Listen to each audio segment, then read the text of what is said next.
Good morning. It's time for another devotion. I'm actually sitting here outside waiting to go into work very, very early in the morning. But I just wanted to share something with you. This is something that has actually really confused me growing up, and I didn't quite understand this from the Old Testament. So the Israelites were commanded when they went into battle with some of these other tribes to completely obliterate them. So they were supposed to kill every man, woman, child, every animal, destroy everything. In my mind, I'm like, why in the world would God want everything destroyed? I mean, everything, every human life, every animal life, everything destroyed. But actually, he had a purpose for this. Many times the Israelites did not listen. So what they would do is when they would win the battle, they actually kept some of the children and the women and the animals. Usually they would say it was the best of the best alive. And so they did this for God.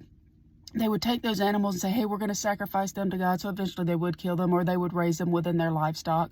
And they would keep the women, and then they would end up making them concubines or some of their wives and having children with them.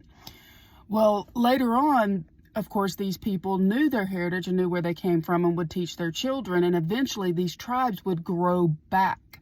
So they would grow, and again, the Israelites would have to battle them. So it was like a repetitive cycle. And so because they did not listen to what God told them to do, it was generations down the road who had to deal with fighting this same tribe. So what do we learn from this story? Well, there's a couple things we can learn from it. One, God's going to tell you to completely obliterate something out of your life, to get rid of it.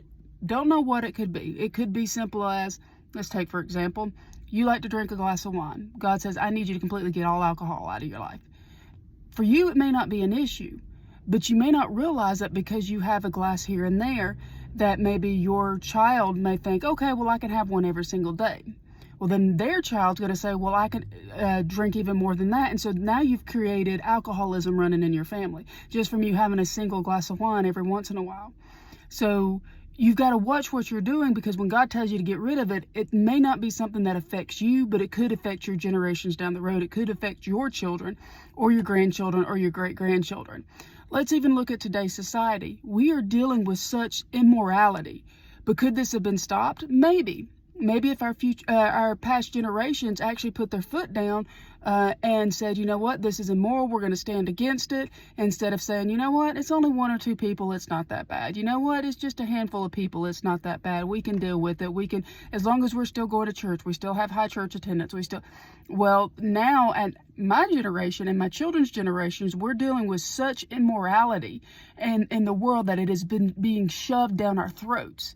So we are seeing the effects of some of our past generations, and their lack of doing what they're supposed to be doing now going to affect our generation, our children's generation, and our grandchildren's generation.